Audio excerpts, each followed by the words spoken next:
მოგესალმებით, ეს არის პოდკასტის ყოფილ სიტყვა. მე ვარ მისი წამყვანი ბესიკმა შავა. ჩვენ მაუწყებლობთ ქალაქი ფოთიდან. ეს კი არის ჩემი YouTube არხის ყოფილ სიტყვა, გამოგვიწერეთ და კომენტარეთ.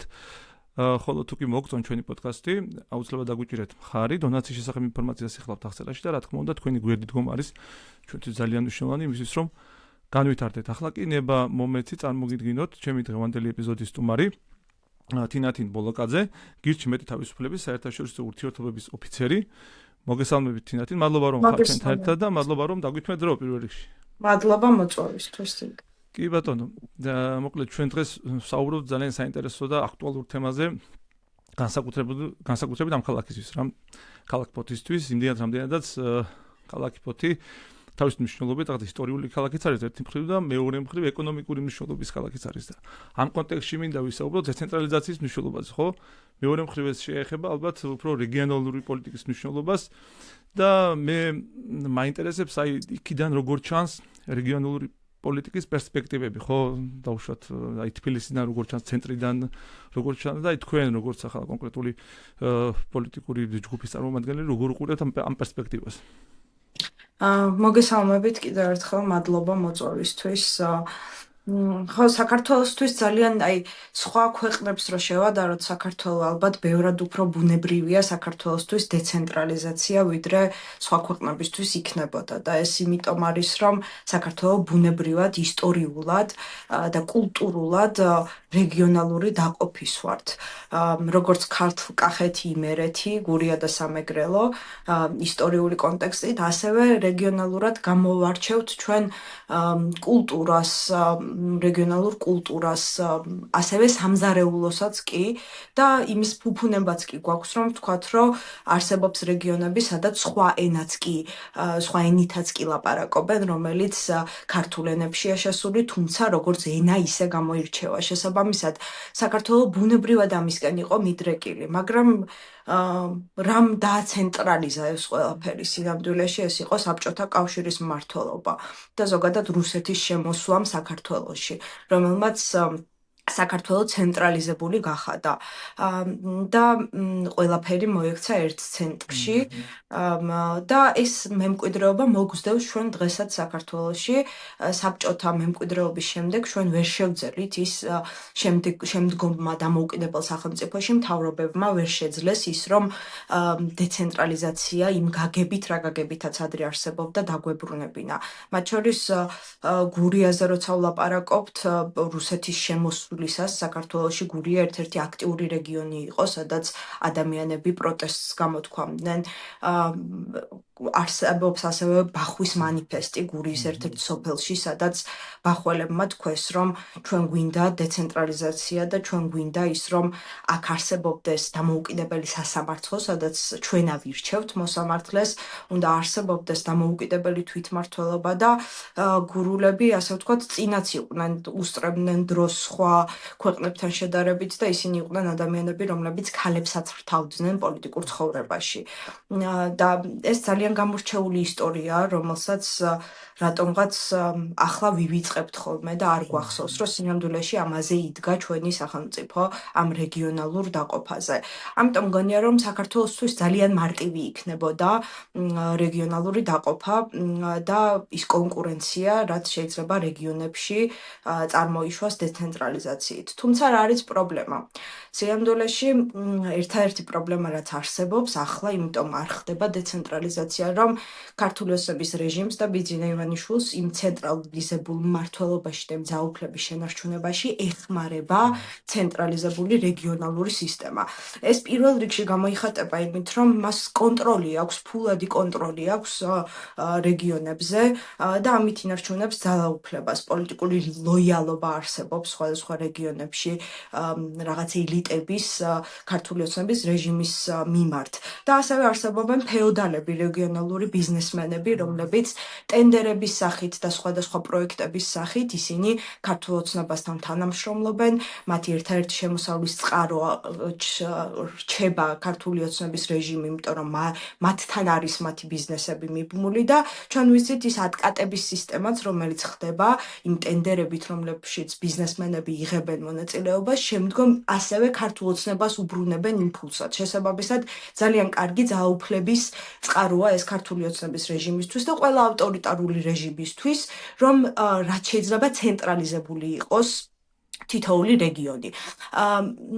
ასევე ანუ ამ ძალაუფლების კონცენტრაცია ერთ ხელში ან ერთ კონკრეტულ ჯგუფში განაპირობებს ყველა ამ მარგინალურ პროცესებს, ხო, რომელზეც თქვენ აღწერეთ, ანუ რეალურად და მე ამ ძალაუფლებასთან კავშირი, ხო, რეალურად კი, რა თქმა უნდა. და ასევე საჯარო მოხელეებიც, პედაგოგებიც და სხვადასხვა სტრუქტურებში მომუშავე ადამიანები, რომლებიც რეგიონში მუშაობენ, ეს ამისი ცენტრალიზაციაც იმას იწვევს, რომ ისინი ავტომატურად ლოიალურები ხდებიან რეჟიმის მიმართ და ამას ყოველთვის კარგად იყენებდნენ ჩვენი ხელისუფლებები და მათ შორის ქართული ოცნების რეჟიმით. შესაბამისად, მათ პირობებში წარმოუდგენელია, რომ არსებობდეს დეცენტრალიზაცია, იმიტომ რომ მათ არ აწყობთ ეს. თითოეული რეგიონი რომ იყოს დეცენტრალიზებული ახლა, ბევრად უფრო მეტი თავისუფლება იქნებოდა და ბევრად უფრო ნაკლები რისკი იქნებოდა თითოეული რეგიონისთვის, რომ თავისუფლად გამოხატონ ის პოზიციები, რაც მათ აწუხებთ ან რაც მათ უნდა. და ეს ყველაფერი ასევე აისახება იმ პრობლემებზე, რაც დღეს რეგიონებში არსებობს, იმიტომ რომ ზოგადად მთავრობა არის ცუდი მენეჯერი.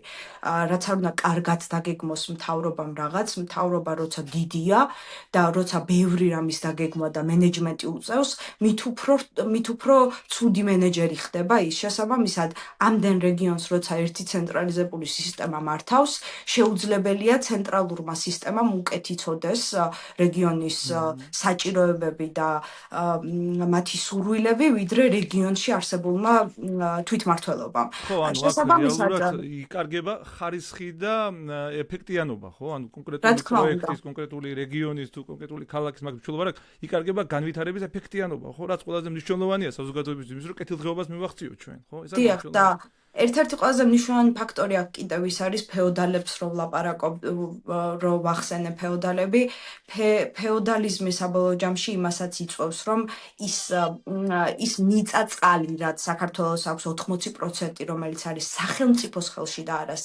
მოქალაქეების ხელში, რაც ასევე ჩვენი ისტორიული წარსულია, რომ არსებობენ ოჯახები, რომლებმაც კონკრეტულად იციან, რომელი მთა ეკუთვნოდა მათ, სანამ რუსეთი მათ ჩამოართმევდა თავიანთ მიწა-წყალს და როცა ეს მიწა-წყალის და ბუნებრივი რესურსების ცენტრალიზებაც მოხდა, ესეც ძალიან კარგად იყენებს რეჟიმი ამასაც, იმიტომ რომ პრივატიზაცია ხდება ძალიან შერჩევითად და არსებობს მაგალითად ქვიშა, სილა, რომელსაც კონკრეტული ფეოდალები იყენებენ, ხოლო როცა ის სინამდვილეში უნდა ეკუთვნოდეს იმ მოსახლეობას და მათ შორის ფოთის მაგალითად პორტიც ასევე უნდა იყოს მოსახლეობის საკუთრება და პრივატიზაცია არის ძალიან მნიშვნელოვანი ფაქტორი, როცა დეცენტრალიზაციაზე ვსაუბრობთ. ზოგადად დეცენტრალიზაცია სამი მთავარი ფაქტორისგან შედგება. ერთი არის ფისკალური დეცენტრალიზაცია, რაც გულისხმობს იმას, რომ ის დოლარი, რასაც რეგიონი ქმნის, ახლა ამჯერად ხდება ისე, რომ მიდის თბილისში. თბილისი აგროვებს ყველა გადასახადს, რასაც რეგიონები აგროვებენ, რამოდენიმე რჩება, რომელიც არის ქონების გადასახადი და მცირე მოსაკრებელი, რაც რეგიონალური გადასახადებია, რაც ხო არაფერს ნიშნავს და მთავარი დოლარი, რაც შეიქმნება და რა გადასახადებსაც მოსახლეობა იხდის დეგეგეს მოგების გადასახადის აქციზის სახით. საშემოსავლო, ხო, მნიშვნელოვანი გადასახადია. საბაჟო და საშემოსავლო, ეს ყველაფერი მოდის ცენტრში და შემდგომ თბილისი ანაწილებს ხელახლა ისევ რეგიონების მიმართულებით, რომელ რეგიონს რამდენი დაუტოვოს, როცა სინამდვილეში შეიძლება მაგალითად ფოთის მაგალითი ესეთი შეიძლება იყოს, როცა ფოთი ბევრად უფრო მეტს გამოიმუშავებს, ბევრად უფრო მეტ დოლარს ქმნის, ვიდრე მისი ბიუჯეტია. ახლა მაგალითად 73 კი, ბევრად მეტი, 73 მილიონია მგონი თუ არ ვცდები ფოთის ბიუჯეტი და ბევრად მეტს გამოიმუშავებს, რომლის აღრიცხვა სხვა შორის წარმოუდგენელია, იმიტომ რომ ისინი ყველა გადასახადის გადამხდელი საჯარო რეესტრში თავისთავად აგზავნის ამ ერთი საერთო ბაზა არსებობს, სადაც აისახება ყველა ეს გადასახადი, თუმცა ჩვენ არ ვიცით რეგიონების მიხედვით, რომელი რეგიონი რამდენს გამოიმუშავებს.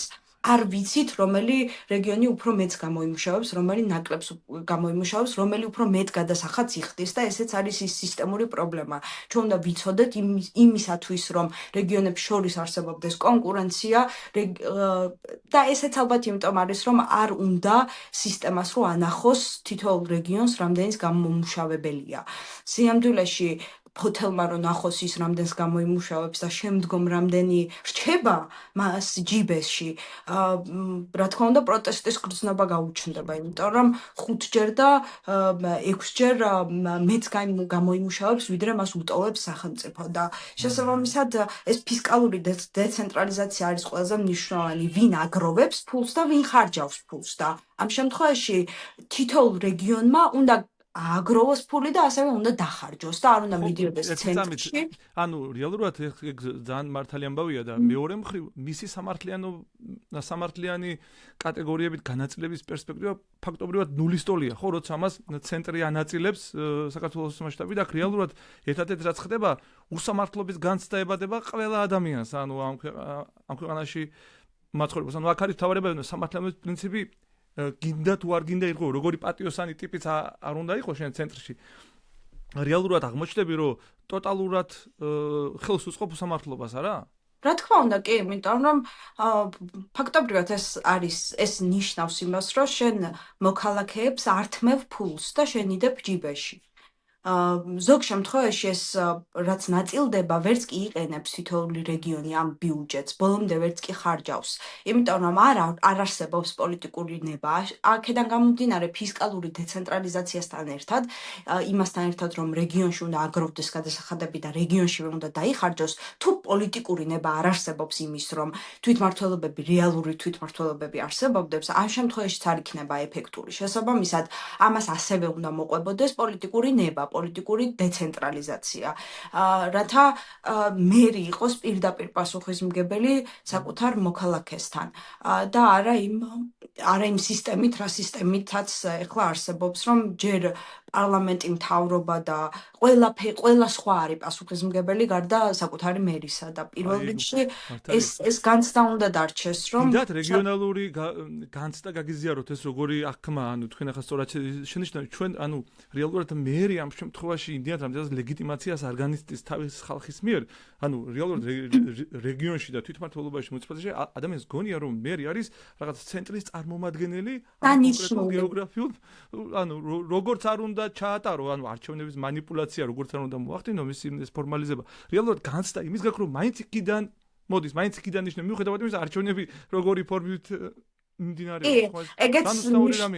ეგეც მნიშვნელოვანი ფაქტორია იმ გაგებით, რომ ზოგადად საქართველოში არჩევნების მიმართ ნდობაა დაკარგული. არა თუ ის, რომ მერი წარმომადგენდეს მე. ის განცდა არ არსებობს. სხვათა შორის ალბათ მიშა სააკაშვილი იყო ის ბოლო პოლიტიკოსი, რომელმაც ეს ზოგადად გააჩინა ხალხში, რომ ის მიდიოდა ადამიანებთან და ელაპარაკებოდა და ამის მერე მსგავსი პოლიტიკა არც კი გქონია. როდის გინახავთ თქვენ ქართული ოცნების წარმომადგენლები პრემიერი, როდის გინახავთ თქვენ რომელიმე ადამიანთან მისული ბაზარში, ქუჩაში და დალაპარაკებული. ეს ნდობაც დაიკარგა საზოგადოებაში და რაღაცნაირად საზოგადოებას წარმოუდგენია, რომ მთავრობა არის რაღაც ელიტა, რომელიც ცალკე დგას და ხალხი არის ცალკე და რაღაცნაირად არც ანგარიშვალდებულება არ იგრძნობა და ვერც იმას გრძნობს საზოგადოება, რომ სიამდვილეში მთავრობა მათი დაქირავებულია. სახურია ზუსტად ამას ნიშნავს, მსახურს ნიშნავს ხელისუფალი და მათი ანგარიშვალდებულება რო განგვიმარტოთ, ანუ თქვენ როგორ გესმით, ანუ როგორ უნდა გავიგოთ ეს ჩვენ მსმენელებმა, ხო ეს დანიშნულოვანი ამბავია, ანუ ანგარიშვალდებულება ალბათ პირდაპირ მიბმულია იმაზე, რამდენად სამართლიანია ზოგადად არჩევნები, როცა შენ იმედი გაქვს დაკარგული არჩევნების, ბუნებრივად ვეღარ გრძნობ იმას, რომ შენ მიმართ არის ანგარიშვალდებული ის, ვისაც შენ მხარი დაუჭირე, იმიტომ რომ მიცი, რომ შენ მისთვის მხარი არ დაგიჭერია, თუმცა მაინც მან გაიმარჯვა გაყალბებით. შესაბამისად, ეს ანგარიშვალდებულება ვერ დგება ეხლა საზოგადოებას და მთავრობას შორის, მაგრამ ასევე პრობლემა გვაქვს ქვეყანაში და ალბათ ეს განათლების პრობლემაა, იმიტომ რომ საზოგადოების უმრავლესობა უმრავლესობისთვის ის არ არის გასაგები, რომ ჩვენი ფული მიდის ბიუჯეტში და ასე ფინანსდება მთავრობა და ასე ხდება ყველაფერი, რაც ქვეყანაში ასე ფუნქციონირებს სახელმწიფო ჩვენი გადახდილი გადასახადებით და ესეც არის მთავარი ფაქტორი, რაც ბევრმა ადამიანმა უნდა გაიაზროს და ამის გააზრების მერე ის ანგარიშვალდებულებაც მარტივად ჩნდება და საზოგადოება ბევრად უფრო მომთხოვნია მთავრობის მიმართ, ვიდრე იმ შემთხვევაში, როცა ვერ გრძნობენ იმას, საიდან მოდის საერთოდ ფული. ამიტომ განათლების პრობლემაც არის ეს. ჩვენ სკოლაში ბავშვები უნდა სწავლობდნენ იმას, რომ როგორ ფინანსდება მთავრობა, როგორ ხდება გადასახადების გადახდა და რამდენ ფულს გვარცმევს სინამდვილეში მთავრობა. სინამდვილეში დღევანდელი მთავრობა ბევრად უფრო დიდია, ვიდრე ჩვენ ეს გვჭირდება. ბევრად უფრო შეგვიძლია რომ შევამციროთ, თუმცა ქართული ოცნების ნება არ არის ეს, რადგან მთავრობის ზომის შემცირება ავტომატურად ნიშნავს მათი ძალაუფლების შემცირებასაც, იმიტომ რომ მაგრამ ცენტრალიზების გამოძახილია, ხო? ან ცენტრალიზებულ ძალაუფლებას აწყობს დიდი ბიუროკრატია. იმისთვის რომ შეინარჩუნოს მდგრადობა, ესე ვთქვათ, ხო, ინდივიდუალური ეგოისტური მდგრადობა, სადაც კეთილდღეობა მხოლოდ ინდივიდუალურია და ის არ განივრცობა, ასე ვთქვათ, საზოგადოებაზე რა. ეს კავშირშია დეცენტრალიზაციასთან ისეთი პოლიტიკური განცხადება ხომ არ არის, ანუ განამდინარეობს რა? კი, საბოლოო ჯამში ცენტრალიზებული სისტემა და დეცენტრალიზაციის არარსებობა დამოკიდებულია იმაზე, რამდენად დემოკრატიულია სახელმწიფო და რაც უფრო ავტორიტარიზმისკენ არის მიდრეკილი სახელმწიფო, მით უფრო ცენტრალიზებულია რეგიონალური სისტემა და პირიქით, რაც უფრო დემოკრატიულია, ჩვენ გვაქვს ევროპის ქვეყნები მაგალითზე, რამდენიმე ევროპის ქვეყანა, რომელიც ძალიან წარმატებით მუშაობს დეცენტრალიზებული მეთოდით, მათ შორის გერმანია არის ალბათ ყველაზე მკაფიო მაგალითი ამის შესაბამისად. კი, ეს პირდაპირ არის მიბმული ავტორიტარიზმსა და მათ შორის ის პრივატიზაციაც, რომელიც ძალიან მაწუხებს ხოლმე ის ფაქტი, რომ არის რეგიონები საქართველოში, რომელიც ძალიან მდიდარია ბუნებრივი წიაღისეულით. თუმცა ბუნებრივი წიაღისეული არის მთავრობის საკუთრებაში და მთავრობა ვერც კი იყენებს ამ ბუნებრივ წიაღისეულს, როცა შეუძლია ადამიანებს, რომ თვითონ ისარგებლონ ამ ბუნებრივი წიაღისეულით, რომელიც როგორც ვთქვი, ბევრმა საერთოდაც იცის, რომელი სოფლის, რომელი მთა იყო მისი ოჯახის საკუთრება. აი აქ ძალიან მნიშვნელოვანი ანუ ამ შემთხვევაში ჩდება რაღაც უპატრონობის განცდა, მოულელობის განცდა, მიგდებულობის განცდა, რომ ესა თუ ის წიაღისეული ან ესა თუ ის ძეგლი არ აქვს მნიშვნელობა კულტურული იქნება ეს თუ სხვა. მიგდებულია უპატრონოთ არის, ხო, ანუ რესურსი არ არსებობს, ცენტრალური რესურსი, რომ ხელისუფალი მთელი საქართველოს მასშტაბის გაწვდეს ამ რესურსების აქტივაციას. მის ახორციელებას, ასე ვთქვათ, არა? ეგ შეუძლებელია, მეცნიერულად შეუძლებელია უბრალოდ და არა პოლიტიკურად, როგორი ნებაცარული კონტექსტ, ამას ვერ გააკეთებ უბრალოდ, რა? კი, შესაბამისად ყველაზე მარტივი გამოსავალი, როგორც მე უყურებ ამ საკითხს, დეცენტრალიზაციასთან ერთად აუცილებლად უნდა მოხდეს პირველივე ფაზაში და ეს არის ეკონომიკის რეფორმაა პირველ რიგში, ეს რომ მოხდეს პრივატიზაცია და დავითვალოთ უნდა რამხელა რესურსი აქვს საქართველოს მთების, ბუნებრივი წიაღისეულის, წყლების სახით და შემდგომში თანაბრად გავანაწილოთ ეს ქონებები მოსახლეობაზე, რადგან ყველა მოქალაქეს დარჩეს მეტი ფული ჯიბეში. და ეს არის მინიმუმ თვითმმართველობებს დაუბრუნოთ საკუთარი ტერიტორიები, არა? მაგალითად 80% ტერიტორიაზე ფოც აღარ ეკუთვნის ეკონომიკის ბალანსზე და ეკონომიკის სამინისტრო განკარგავს, ასე ვთქვათ, ხო? და ეს ძალიან მოუხელთებელია ჩვენთვის, ხო, აქ აი უზარმაზარი აქტივებია, ხო, როგორც შენობა ნაგებობები, ასევე ჩვეულებრივი ესეთი თავისუფალი მიწები, ხო, რომელიც გატყიანებულია და ასე ვთქვათ, იკარგება რა ეს რესურსი და ვერც მიეკარები, ხო, ძალიან რო გინდოდეს გარდა ეკონომიკის სამინისტროს ნებართვისა, ხო, რაც თავისთავად პრობლემას ქმნის. ანუ ლპება ეს ქონება და ეს მიწალპება. კი, ზუსტად და კონკრეტულად ფოთის მაგალითზეც რო ჩავიდეთ, ფოთი არის ხო ერთ-ერთი განსაკუთრებული кейსია ალბათ დეცენტრალიზაციაზე, როცა ვლაპარაკობთ, იმიტომ რომ ფოთს აქვს ძალიან დიდი პოტენციალი და ფოთი შეიძლება იყოს სინგაპურივით ქალაქი, რომელმაც მთლიანად საკუთარი რეგიონის განვითარება მოაწყო ეკონომიკურ განვითარებაზე. ფოთი არის საპორტო ქალაქი, ის არის ტრანზიტი და ლოგისტიკური ქალაქი და მას აქვს პოტენციალი საერთაშორისო ვაჭრობის და ასევე ის არის გეოგრაფიულად მდებარეობს ეკონომიკურ კვანძურ მდებარეობა აქვს. შესაბამისად ის ძალიან დიდ ღირებულებას პოლიტიკას ქმნის დღესაც კი, როგორც ლოგისტიკურ, ასევე პორტის მომსახურებას და ასევე ბიზნეს მომსახურებას. და შესაბამისად მას ბიუჯეტში ძალიან დიდი წილი აქვს, იმიტომ რომ ის არის DGG-ს გადამხდელი, ისე საბაჟო ღირებულება აქვს და საწვავის ღირებულება. შესაბამისად ფოთის ძირითადი ფული შემოდის პორტის ოპერაციებიდან, ტრანზიტებიდან და იმპორტ-ექსპორტიდან.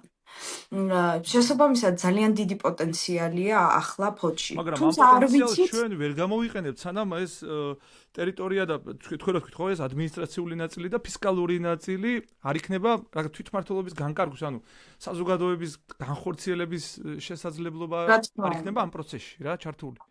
ეხლა დაახლოებით 8-10 მილიონ ტონა ტვირთს გადაადგილებს წელიწადში ფოთი და ამის ბევრად უფრო გაზრდის შანსი არსებობს 20-30 მილიონ ტონამდე და მეტიც და ეს ამის პრობლემა ახლა ის არის რომ ეს გადასახადები რასაც გამოიმუშავებს მიდის მთავრობაში და არჩება თითოეულ ფოთელს ეს ფული ჯიბეში. მენეჯმენტის ფოთის ცენტრზეა პორტი მიბმული ამ გაგებით კი, მენეჯმენტის. მათ შორის მენეჯმენტიც ხო. მიბმულია და ახლა ფოთი ვერ იღებს საკუთარ სტრატეგიულ გადაწყვეტილებებს. ეს არის მთავარი პრობლემა და სანამ დეცენტრალიზაცია არ იარსებებს, ყოველთვის იქნება ის პრობლემა, რომ ფოთი ბევრად უფრო მეტს გამოიმუშავებს, შეიტანს ბიუჯეტში და ბევრად უფრო ნაკლები დაუბრუნდება საბოლოო ჯამში ფოთელ მოქალაქეებს. როცა შეიძლებოდა რომ ფოთის მერიას თავად განეკარგა ეს ფული და თავად მიეღო გადაწყვეტილებები პორტსაც მათ შორის. ჩემი აზრით, კი, შეიძლება არსებობდეს განსხვავებული აზრები ამასთან დაკავშირებით. ჩემი აზრით, ფოთის პორტის წარმატებული ვერსია უფრო იქნებოდა ის, რომ მოქალაქეებზე გადანაწილდეს პროცენტების სახით პორტიდან. თუმცა შეიძლება არსებობდეს სხვადასხვა ვერსიებიც, მათ შორის ის, რომ ფოთის მერიას მიებას და ფოთის მერიის ანგარიშვალდებულებაში იყოს, მათ შორის პორტიც. ალბათ ეს რეგიონმა თვითონ უნდა გადაწყვიტოს ამბავია, მას მერე რაც დეცენტრალიზაცია მოხდება. ფოთი შეიძლება იყოს ისეთი ქალაქი, რომელიც არის სრულიად დერეგულირებული და ვაჭრობა შეიძლება იყოს ბევრად უფრო გახსნილი. როგორც სინგაპური ვახსენე, სინგაპურთან ძალიან ბევრი საერთო აქვს საბოლოო ჯამში, იმიტომ რომ ორივე საერთაშორისო სავაჭრო გზაზე მდებარეობს და რეგიონებს შორის შუამავალ პოზიციაში, როგორც სინგაპური, ისე ფოთი და მათ შორის ორივეს ბაზარი ძალიან პატარაა, შიდა ბაზარი და გარე ვაჭრობაა მთავარი კვანძი. შესაბამისად პოლიტიკურ ნებასთან ერთად შესაძლებელია მოხდეს ფოთის თავისუფალ ეკონომიკურ ზონად ქცევა. და თავისუფალ ეკონომიკურ ზონაში იგულისხმება ის, რომ მეტი კერძო ინვესტიციები არსებობს, ძალიან მინიმალურია გადასახადები და რა თქმა უნდა დეცენტრალიზებული სისტემა. ეს ფოთი ასევე შეიძლება იყოს ბევრად უფრო კონკურენტული, ვიდრე ეს არის ანაკლია და ბათუმი.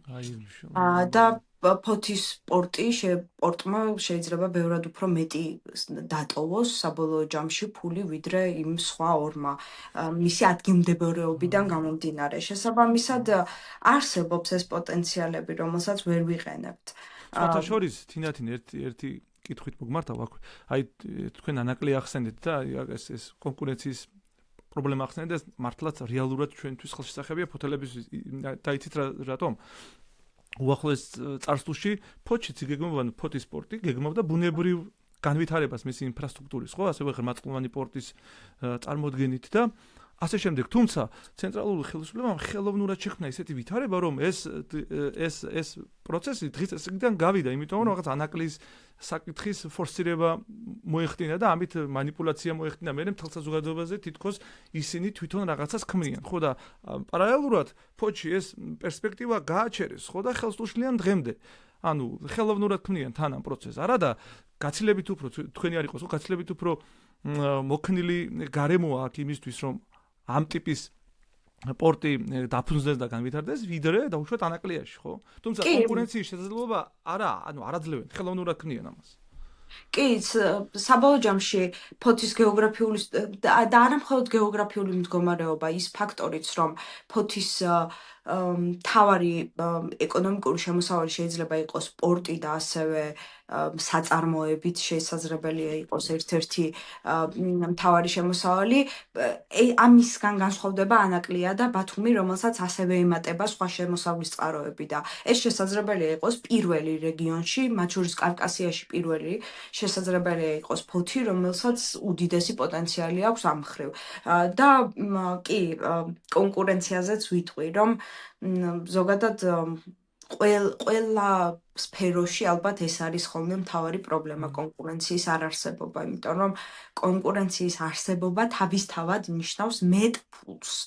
თავისთავად ნიშნავს მეტ ფულს თითოეული მოქალაქის ჯიბეში და ჩვენი რეგიონების მიხედვითაც წეგან ვლაპარაკობდით, რომ არასამართლიანია. დიახ, არასამართლიანია, იმიტომ რომ არსებობენ რეგიონები, რომლებიც ბევრად უფრო მეტს გამოიმუშავებენ, ვიდრე მათ ბიუჯეტს აქვს იმის ხარჯზე, რომ სხვა რეგიონებს დავუსუბსიდიროთ და ეს ბუნებრივად იწვევს სხვა რეგიონების გაზარმაცებას, როცა სხვის ხარჯზე მათ იციან გარანტირებულად, რომ ამ რეგიონს მაინც ექნება გარკვეული ბიუჯეტი და რაღაცას გავხარჯავთ წლიურად და მაინც გვექნება და როცა ბუნებრივად არსებობს კონკურენცია და რეგიონები თან ქართული ხასიათიდან გამომდინარე, ჩვენ ბუნებრივად კონკურენტული ადამიანები ვართ და ეს რეგიონების შორის კონკურენციაც ძალიან ისეთია ხოლმე და როცა იარსებობს ეს კონკურენცია რეგიონებს შორის ბევრად უფრო მეტი ფული დარჩება თითოეულ მოქალაქეს ჯიბეში და ბევრად უფრო ნაკლები იქნება ყველა პროდუქტის ფასი ყველგან.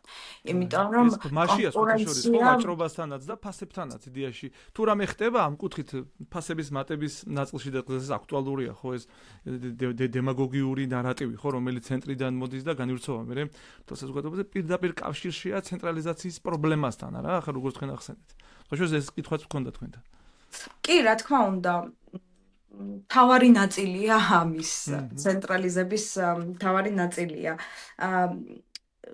იცით როგორ არის დეცენტრალიზაციაზე როცა ვსაუბრობთ, მთავარი ნაწილი დეცენტრალიზაციის სწორედ ის კონკურენცია, რომელმაც შეიძლება რეგიონები განავითაროს. სხვაგვარად არ არსებობს არანაირი გზა, რითაც შეიძლება ისეთი რეგიონები, რომლებიც მართლა ჯერჯერობით არ არსებობს რაღაც კონკრეტული მიმართულება, რაც შეიძლება განავითარონ, ბუნებრივად ვერ განვითარდება.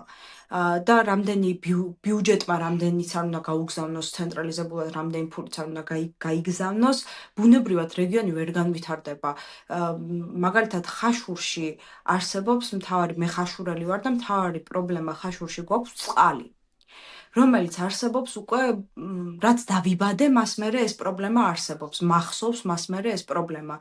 და მთავარი პრობლემა აქაც ის არის, რომ კი ბიუჯეტიდან მოდის ფული და ჯდება ანგარიშზე აქ, თუმცა აქ მე რაღაც ხდება ხაშურში, რის გამოც ვერ კეთდება ეს წყალი და ამ ფულის ნახევარი ბრუნდება ბიუჯეტში და დანარჩენი ნახევარი უბრალოდ იფლანგება, იმიტომ რომ ვიღაცებს მიაქვთ ჯიბეში. და ეს პრობლემა ამდენი ხანი არსებობს და ეს სანამ თითოეულ რეგიონს სანამ არ დაუტოვებ იმ თავისუფლებას, რომ საკუთარი მოსახლეობის წინაშე იყვნენ ანგარიშვალდებული პირველ რიგში, რომ საკუთარი რეგიონი განავითარონ, რაც არ უნდა ხელოვნურად ცადო ეს განვითარება ვერ მოხდება. აი სხვათა შორის ეგ მენიშნა ახლა აი თქვენ რო თქვით, ან ჩვენთანაც ანალოგიური პრობლემა ზუსტად უბრალოდ აქ კანალიზაციის პრობლემაა ფოთში, სამგზის გამოცხადა ეს პროექტი უკვე ბოლო 5-6 წელია და სამივეჯერ ჩავარდა, კაცმა არ იცის ეს ან მილიარდ ლარზე მეტია დახარჯული დაახლოებით, კაცმა არ იცის ეს ფული საწავიდა და პასუხისმგებელ პირსაც ვერ იპოვი ვერსად. ანუ ესეთი ამბავია და ანუ რეალურად ეს მაინც ცენტრალიზაციასთან არის ხო ხარისხი და ესე იგი ეფექტურობა არცეთ პროექტთან არ ახლავს. სინამდვილეში სწორედ იმის გამო რომ თითქოს ცენტრი ქმნის რაღაცნაირად იმის ილუზიას რომ განავითარებს ამა თუ იმ რეგიონს, არა?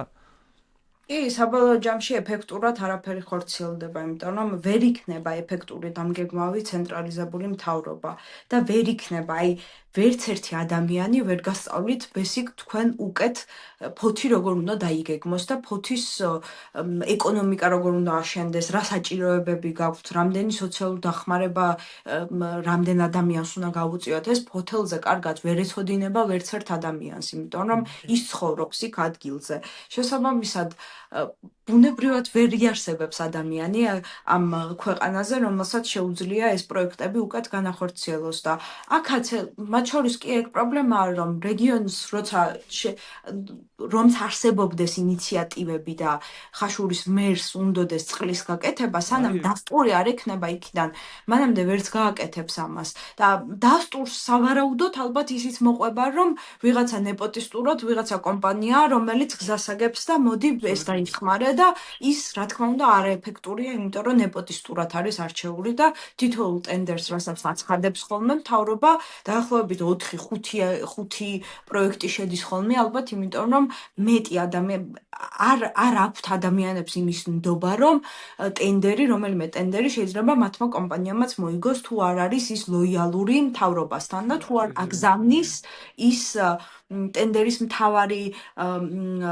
წარმატება ქოცებისთვის სწორედ ეგ არის, რომ მათ შეუძლიათ საკუთარ ბიზნესმენებს დაუთმონ ტენდერები, მისცენ ეს ტენდერები პროექტების სახით და შემდგომში მათ ზუსტად იციან, რომ რაღაცა ნაწილს ეს ტენდერები თვითონაც შეჭამენ, რაღაცა ნაწილით გააკეთებენ რაღაცას, რომელიც რა თქმა უნდა არაეფექტური იქნება და გაფუჭდება და ამის ყველაზე კარგი მაგალითი და ალბათ სულ ბრაზდები ხოლმე როგორ გვავიწყდება ეს მაგალითი, მარიტას მაგალითი, რომელიც პატარა ბავშვი, რომელიც დაიღუპა სწორედ ამის გამო, რომ რაღაცა ტენდერით არ იყო სწორად გაკეთებული და ასეთი მაგალითები გვაქვს. რა თქმა უნდა, იმიტომ რომ არაეფექტურად აკეთებენ, ნახევარი თვითონ მიაქვთ ამ ტენდერებს ჯიბეში, ნახევარს უკან უბრუნებს ქართულ ოცნებას და რაღაცა ნაწილით აკეთებს რაღაცას და ისიც არაეფექტურია. ჩვენ რომ ვნახოთ ალბათ იმ ტენდერების უმრავლესობა, რომელიც რეგიონში გაკეთებულია, ალბათ ვნახავთ, რომ ნახევარზე მეტი ამ პროექტების უბრალოდ აღარ მუშაობს ან გაფუჭებულია, იმიტომ რომ არ იყო ხარისხიანად გაკეთებული.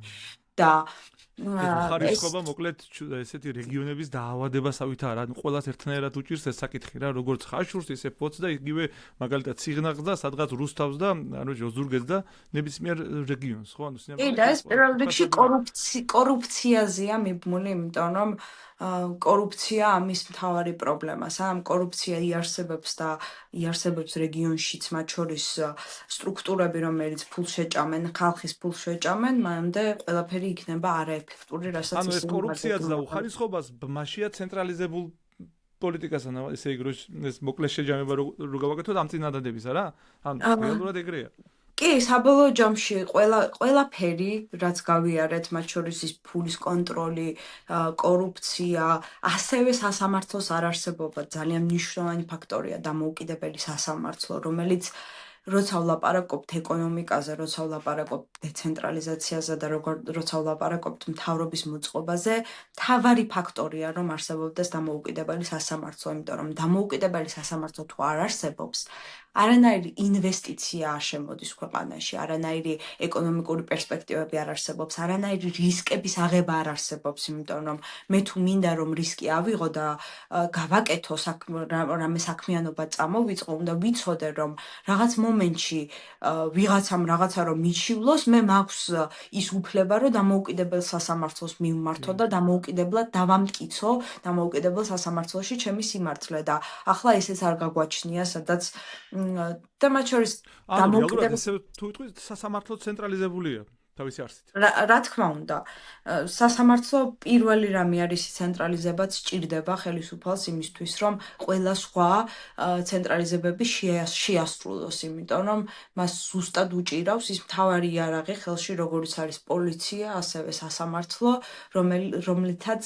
სადაც არსებობენ იარაღიანი ადამიანები და სადაც არსებობს ციხე, იმისთვის, რომ ცენტრალიზებულად ჩაიგდოს ყველაფერი ხელში. შესაბამისად, ეს მთავარია ქართული ოცნების რეჟიმით დგას დამოუკიდებელი სასამართლოს არარსებობაზე და პოლიციის სისტემაზე, რომელიც იარაღით და ციხით აშინებს ხალხს. ხო, ანუ ამის შედეგები გვაქვს ჩვენ და რეალურად ეხა ამას რომ დავამატოთ, ხო, რეალურად გამოდის რომ ეკონომიკა სასამართლო ცენტრალურობის პრობლემაა და შეიძლება ითქვას რომ განათლებაც ასევე შეიძლება ცენტრალურობის პრობლემა იყოს ისე როგორც ჯანდაცვა, ხო? ყველაზე მნიშვნელოვანი დარგები, რომელიც ადამიანის კეთილდღეობას ქმნის, ხო? კი, ყველა სფეროში, სადაც ჩვენ წარუმატებლობა გვაქვს, თუ გადავხედავთ ყველა კერძო სფეროს, კერძო სფეროები ბევრად უფრო წარმატებულები არიან, ვიდრე სახელმწიფო სფეროები, იქიდან გამომდინარე, რომ სახელმწიფო არის არაეფექტური.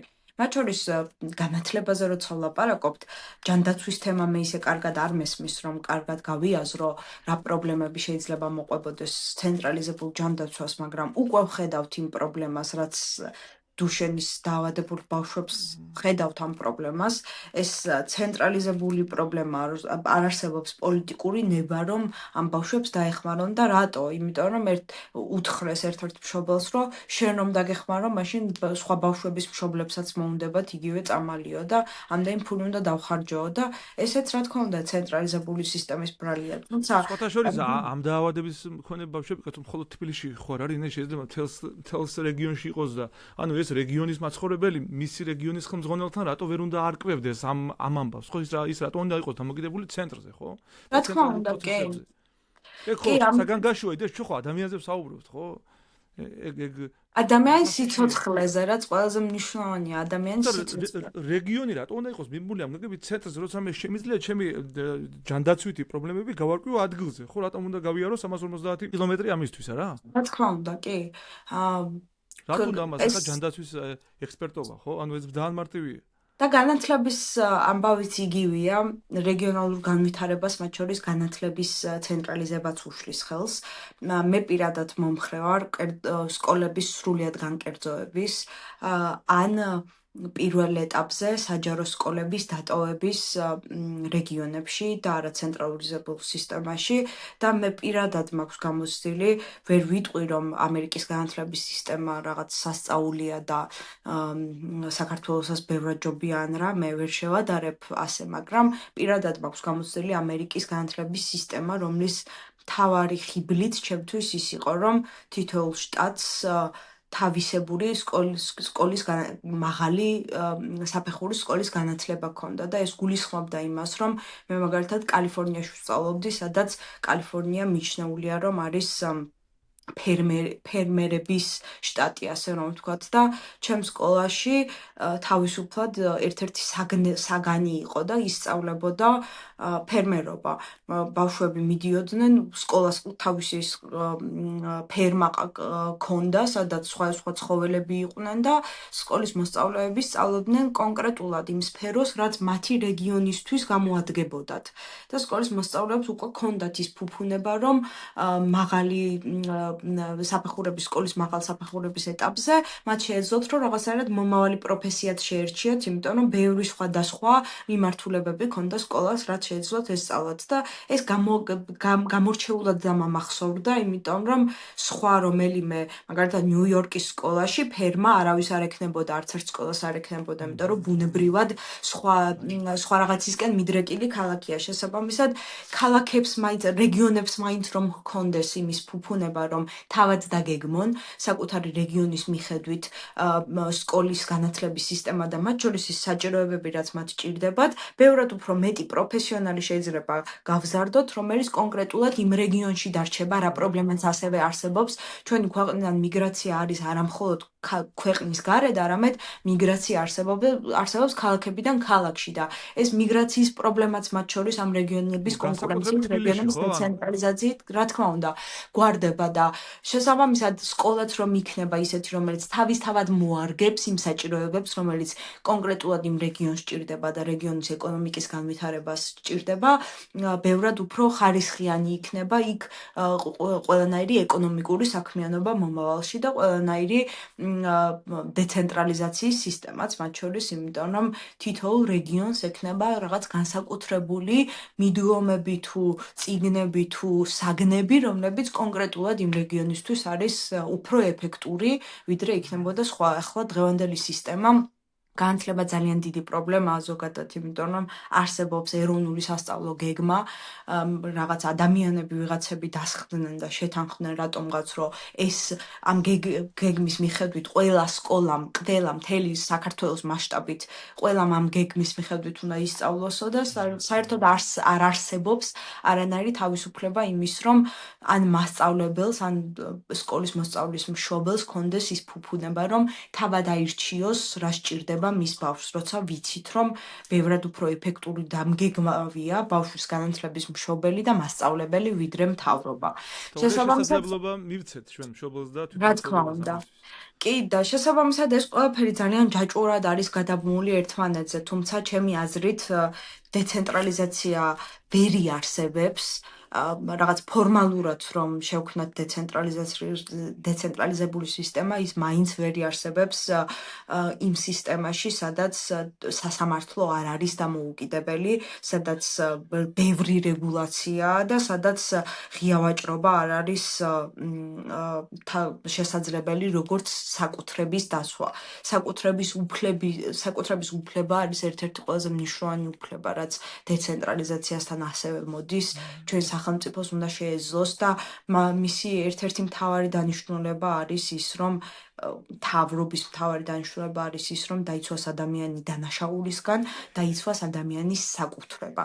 შესაბამისად, ეს პასუხისმგებლობები უნდა დარჩეს მთავრობას და დანარჩენი პასუხისმგებლობები უნდა განაწილდეს რეგიონში, სადაც რეგიონის არჩეული მერი თავად იქნება ანგარიშვალდებული მოსახლეობასთან და ასევე მნიშვნელოვანი ფაქტორი მე ასევე, როგორც მგონი არჩეული მერი, არჩეული მოსამართლე და არჩეული პოლიციის უფროსიც, ასე მგონია, რომ ძალიან მნიშვნელოვანია რეგიონებისთვის. ეგ ნიშნავს თავისთავად, რომ ეს არც ერთი წარმომადგენელი მიბმული არ იქნება ცენტრთან და ცენტრის ინტერესებს არ გაატარებს კონკრეტულ რეგიონში, რა? რა თქმა უნდა. საზოგადოებაზე ექნება სწორება მას. კი, და მათ შორის პოლიციის უფროსი არის ერთ-ერთი ძალიან მნიშვნელოვანი ამ ნაწილში, იმიტომ რომ როცა იარაღი არის მთავრობის ხელში, ბევრად უფრო საშიშია, ვიდრე იარაღი არის შენ მიერ არჩეული ადამიანის ხელში. და როცა პოლიციის უფროსი თავად გრძნობს პასუხისმგებლობას და აქაც ამერიკის მაგალითს ვიტყვი, ახლა ძალიან ისე არ მინდა გამომივიდეს, რომ გვინდა რომ გადმოვაკოპიროთ, უბრალოდ არსებობს რაღაცები, რაც საქართველოში ბუნებრივად არსებობდა და მათ შორის პოლიციის უფროსიც რაღაც მომგბარებელი ადამიანები რეგიონალურად არსებობდნენ, სადაც თითოეული თემისთვის ვიღაცა ადამიანი იყო სამეზობლოში, რომელიც თავად აგვარებდა რაღაც პრობლემებს ან საშიშროებებს უმკლავდებოდა და ბუნებრივად რადგან ვართ, იმიტომ არ ვამბობ, რომ ამერიკაშიც არსებობს, უბრალოდ ბუნებრივად გვაქვს ჩვენ გამოცდილი ქართველებს, სანამ სხვა ქვეყნებში არჩევით პოლიციის უფროსებს მოიგონებდნენ და არჩევით პოლიციის უფროსიც იქ ისე ეფექტურად მუშაობს, იმიტომ რომ კამპანია აქვს ჩვეულებრივი როგორც მერს, ასევე პოლიციის უფროსს დადის კარ-და-კარ, ელაპარაკება ხალხს და თითოეული რეგიონი თავად არჩევს, რომელ პოლიციის უფროსს ესმის უფრო კარგად რეგიონის პრობლემები, რეგიონის კრიმინალები და რომელს უფრო შეუძლია გაუმკლავდეს ამ ყველაფერს. შესაბამისად, პოლიციის უფროსიც არის ერთ-ერთი ნაწილი, რომელიც ჩემი აზრით აუცილებლად რეგიონმა უნდა აირჩიოს თავად და ეს სისტემაც უნდა იყოს შესაბამისად დეცენტრალიზებული. აი, თვითონ პოლიციელობის ხარისხი აიწევს მაღლა, ხო? მისი მუნდირი გაცილებით უფრო მნიშვნელოვანი, გაცილებით უფრო დამსახურებული იქნება, ვიდრე ცენტრალიზაციის პირობებში, როცა მისი გადაწყვეტილება პირდაპირ თუ ირიბად სულ კავშირშია ცენტრთან და ცენტრალურ ძალაუფლებასთან, რა? რა თქმა უნდა, კი და ამასთანავე შესაძლებელია არსებობდეს დამატებითი პოლიციური სამართლებრივი რაღაც წესები, რომელიც თვითონ ქალაქში სხვადასხვანაირად მოქმედებს. შტატებში სწორედ ასეა, რაღაცები არის, რაც დაშვებულია სხვადასხვა ქალაქებისთვის, რაღაცები არის, რომელ ქალაქებშიც, რეგიონებშიც გადაწყვიტეს, რომ ასეთი სამართლებრივი მოწყობა არ უნდათ და რაღაცები აკრძალულია მაგალითად. ესეც ხო რაღაც კონსტიტუციის იქით შესაძლებელია არსებობდეს რაღაც წესები, რომელიც განსხვავებული აქვს თითოეულ რეგიონს და ეს შესაბამისად ამაზე პასუხისმგებელი შემდგომში არის სწორედ ის პოლიციის უფროსი, რომელსაც ახალი რეფორმები შემოაქვს რეგიონში და ესეც რეგიონის მიხედვით არის. არსებობს რეგიონები, მაგალითად ბათუმში, სადაც სხვა რაღაცებზეა კრიმინალი, სხვა პრობლემები არსებობს, ვიცით ჩვენ კახეთი, სადაც მაგალითად ოჯახური ძალადობაა მთავარი პრობლემა და რაღაცნაირად სხვა პრიორიტეტებია მათ შორის კრიმინალის კუთხითაც და ხო, თითოეული რეგიონების რეგიონი მასშტაბით, ხო, რეგიონების მასშტაბით. და რა თქმა უნდა ნორმალია კი ახლა დღეს არანაირი ნდობა არ არსებობს პოლიციელის მიმართ და პოლიციაც არის ისეთი საქმიანობა, რომელსაც პირდაპირ მოქალაქის ნდობა ჭირდება. მე რომ შენ დაგიცვა, ამისთვის მჭირდება შენი ნდობა, რომ შენ მე მენდობი, რომ მე შემიძლია შენი დაცვა და დღეს ეს ნდობა დაკარგულია საქართველოს მოქალაქეებს და პოლიციას შორის და ესეც მგონია არის ერთ-ერთი გზა, რითიც შეიძლება ეს ნდობა აღდგეს, იმიტომ რომ პირდაპირ ანგარიშვალდებულება ჩნდება მოქალაქეს და პოლიციის უფროსს, რომელსაც თავისთავად ყავს მერე ის პოლიციელები, რომელსაც განაგებს. შესაბამისად, პოლიციის უფროსი არის პირდაპირ, რადგან ის პირდაპირ არჩეულია ხალხის მიერ, პირდაპირ ანგარიშვალდებულია ხალხთანაც. ამიტომ ესეც არის ერთ-ერთი ფაქტორი ანუ ის ვერ გათალხდება, ასე ვთქვათ, რა, ანუ მას არ აქვს. რა თქმა უნდა, იმიტომ რომ მას მეორე დღეს ქალაქში გამოსასვლელი პირი ვერ ექნება ის რომ გათავხედდეს. როგორც არის ასევე მოსამართლე. დღეს მოსამართლეები მაგალითად ერთ-ერთი სისტემა, რაც ქართული ოცნების რეჟიმმა დაუშვა, ის არის რომ მოქალაქეები და მათ შორის პოლიციის უფროსებიც სხვადასხვა რეგიონში ძირითადად სხვადასხვა ქალაქიდან ჩაყავთ. და იქაურები არ არის. მაგალითად, ფოთის პოლიციის უფროსი შეიძლება ახლა იყოს ხაშურიდან, არ გამოვიდრით ხალხი. გამოცდილება ქონია იგივე ხაშურში, იგივე სხვა რეგიონებში, ხო? და ესეც იმიტომ ხდება, რომ საბოლოო ჯამში ეს ანგარიშვალდებულებას არ გრძნობდეს პოლიციის უფროსი. პოლიციის უფროსმა დააშავოს, რაც შეიძლება მეტი, იმიტომ რომ მას არ ექნება მეორე დღეს ქალაქში გამოსვლის სირცხვილს ვერ იგრძნობს, იმიტომ რომ სხვა ქალაქიდან არის და ბუნებრივად ხო, ესეც ერთ-ერთი ნაწილია იმის, მათ შორის თბილისშიც განაწილების კუთხით, გლდანელი, მაინც და მაინც გლდანის პოლიციის უფროსი არ არის, როცა გლდანელმა ბევრად უფრო უკეთ იცის გლდანის პრობლემები, რომ იყოს პოლიციის უფროსი, ვიდრე ვაკელმა და ეს გადაადგილებებით სწორედ იმიტომ ხდება, რომ ეს პოლიციელები ისე კარგად დაიჭიროს ხელში სისტემამ, რომ ისინი ვერ გრძნობდნენ ამ ვალდებულებებს მოსახლეობის წინააღმდეგ. მათ შორის დგებუაძის მაგალითიც ალბათ ერთ-ერთი ისეთია, იმიტომ რომ დგებუაძე იყო მუშაობდა ბათუმში და როცა მოხდა ეს მზია ამაღლობელის ფაქტი, მის მერე ძალიან უჭირდა ქალაქში სიარული დაცვით დადიოდა ქალაქში. განსაკუთრებით ბათუმსაც კი და სასირცხვილო იყო, რომ რა თქმა უნდა სასირცხვილო იყო, რომ საქართველოში კაცმა შეიძლება ქალს უჩივლოს სილის გამო და რა სილაც ის იყო, ყველამ უნდა კარგად ვნახეთ რა დონის სილა ის იყო ლოკეს აწიწლება და მის მერე დგებუაძე გადმოვიდა თბილისში, სხვა რეგიონში მოუწია გადმოსვლა, იმიტომ რომ ის ფიზიკურად ვეღარ ჩერდებოდა იმ ქალაქში მარტივად, იმიტომ რომ მას დიდი სირცხული ჰქონდა ნაჭამი და ეს ასე უნდა იყოს სინამდვილეში, რომ რაც შეიძლება ნაკლები დააშავოს, იმიტომ რომ იარაღი ადამიანი არ არის მარტივი ამბავი და არ არის მთლად უსაფრთხო ამბავი. თან ცენტრალიზებულ პირობებში, ამიტომ იარაღი როცა გაქვს ის ანგარიშვალდებულებაც უნდა გქონდეს მოსახლეობასთან, რომ იარაღს არასწორად თუ გამოიყენებ, ან შენ ძალას არასწორად თუ გამოიყენებ, მომავალ დღეს მართლა შერცხვები შენ საზოგადოებაში, შენსავე თემში. თინათინ, ერთ რამეს ხაზი უნდა გაუსვოთ ახლა, ბარემ თუ საუბრობთ, ესეთი ყოვლის მომცველები რო ვიყოთ, მეორე მხრივ ეს სისტემის ცენტრალიზებულობის მომენტი ფსიქოლოგიურ ზეწოლას და ზეგავლენას ახდენს, ასევე პოლიციელზეც როგორც ადამიანზე, ხო? ანუ მას აიძულებს, რომ ისეთი იყოს, როგორც მას არ უნდა რომ იყოს. იგივე მოსამართლეზე შეიძლება ეს ითქვას, ხო? იგივე საარჩევნო შტაბის უფროსზეც შეიძლება ეს ანალოგიური ითქვას, ხო? ამიტომ თვითონ სისტემის ესეთი ცენტრალიზებული ფორმა, ასე ვთქვათ, ყვნის ადამიანს, ხო? იძულებით ყვნის, თუ კი ამ სისტემაში შენ არჩევნებული ხარ გარკვეული წინაპირობების გამო. კი, ძალიან კარგად ახსენეთ. ძალიან კარგად ახსენე და ზუსტად ეგრეა. სწორედ ამიტოა ცენტრალიზებული სისტემები შექმნილი, რომ საბოლოო ჯამში მასიურად მოხდეს ადამიანების ჯერ ამ ცენტრალიზებულ სისტემაში შემოსვლა და რაც შეიძლება ნაკლები დარჩეს ცენტრალური სისტემის გარეთ, რაც შეიძლება ნაკლები მცირე ბიზნესი არსებობდეს, ნაკლები დამოუკიდებელი ინსტიტუტები არსებობდეს, იმიტომ რომ შენ რადგან შემოყავს ეს ადამიანები ცენტრალურ სისტემაში, ბევრად უფრო მეტი კონტროლი გაქვთ მათზე. და მათ შორის არის ეს გარყნის ნაწილი, რომ თქვით.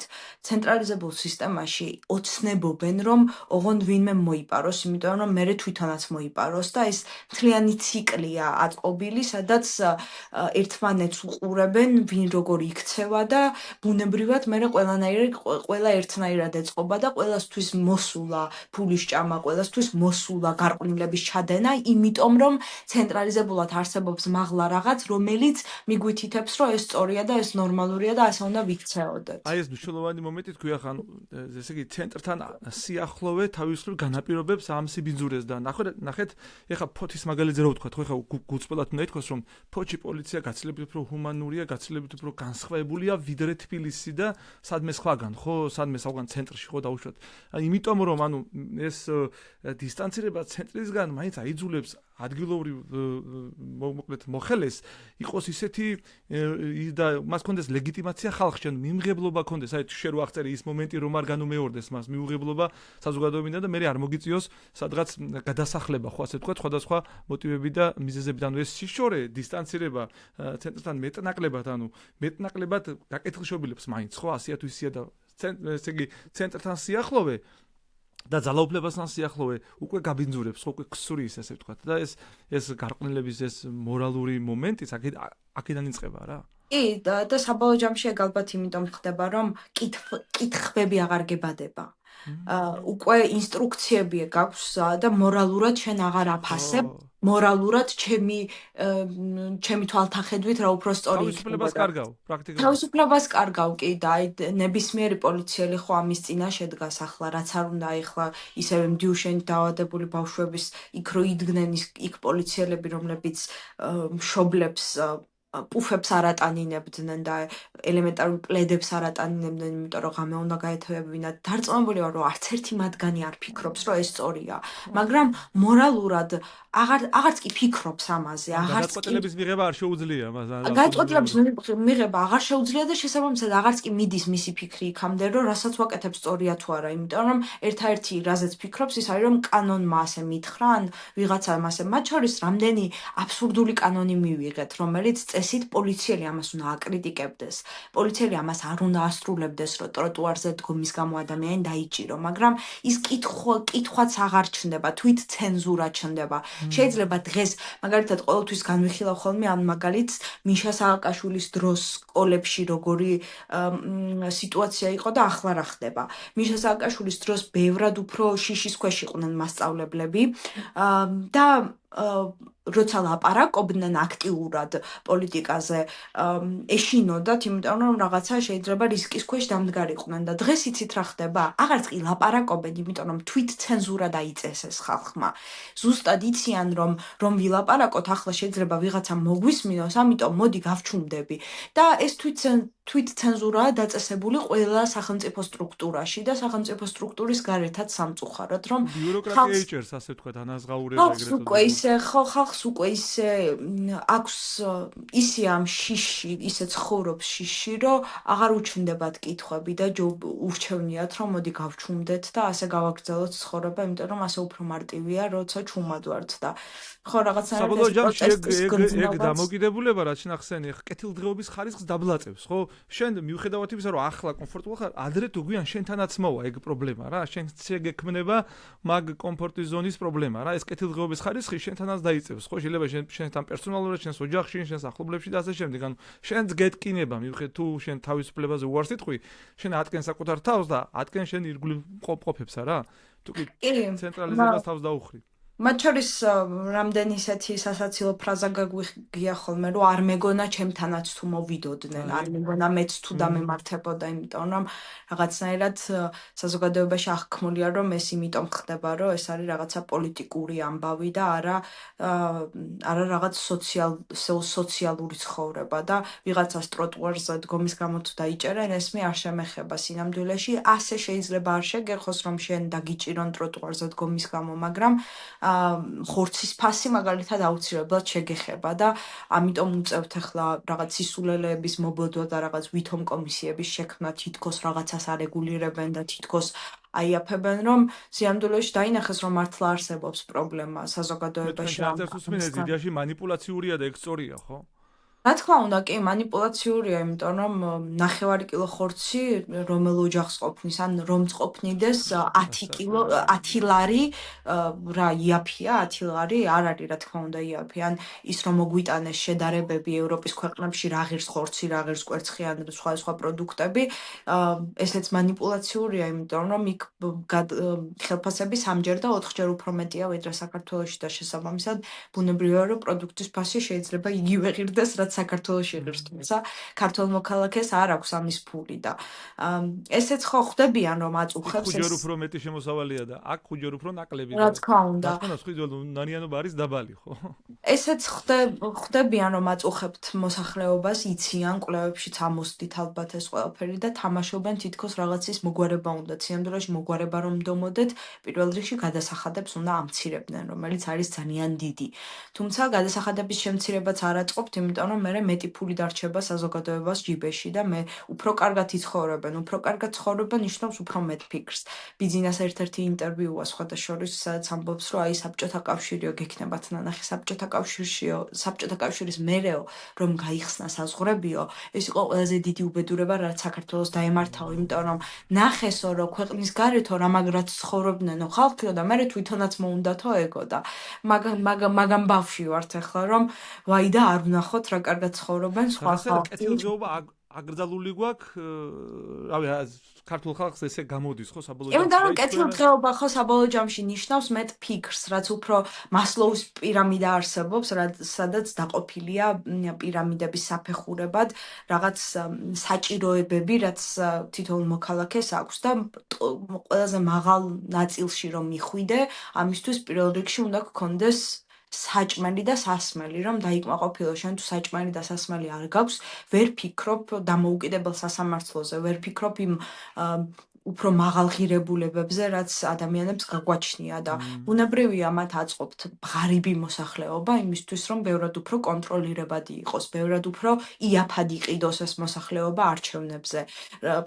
კეთილდღეობაში თუ ცხოვრობთ, ქართული ოცნებისგან არც ავიღებთ ფულს არჩევნებში, რომ ხმა მივცეთ, არც გავიყიდებით. ამიტომ ბუნებრივია, რომ საქართველოს მთავრობას არ აწყობს და არც რუსეთს არ აწყობს განვითარებული საქართველო, იმიტომ რომ განვითარებული საქართველო ნიშნავს განვითარებულ ქართველ ერს, რაც ნიშნავს ბუნებრივად იმას, რომ ჩვენ ვართ ევროპული სტრუქტურის და დასავლური სტრუქტურის ნაწილი და რუსეთს ვეღარ აქვს კონტროლი ჩვენზე. შესაბამისად კი ყველაფერი არის რაღაცნაირად გადაჯაჭვული ერთმანეთთან და სწორედ ამიტომ ხდება ის, რომ დღეს არც დეცენტრალიზაცია არ გაგვაჩნია, დღეს მოსახლეობის უდიდესი ნაწილი ან წასულია ქვეყნიდან, ან ახლა აბარგებს ბარგს რომ წავიდეს და სრული უმიმედობა და უპერსპექტივობაა ყველგან აბსოლუტურად და აი მე რას ეხლა ჩემ ეხლა თავში აზრი მომივიდა, ანუ აი ამგვარი ტიპის манипуляციებს მხოლოდ ცენტრალიზებული ხელისუფალის მართველი თუ შემოგთავაზებს, თორე სხვაგვარად ამას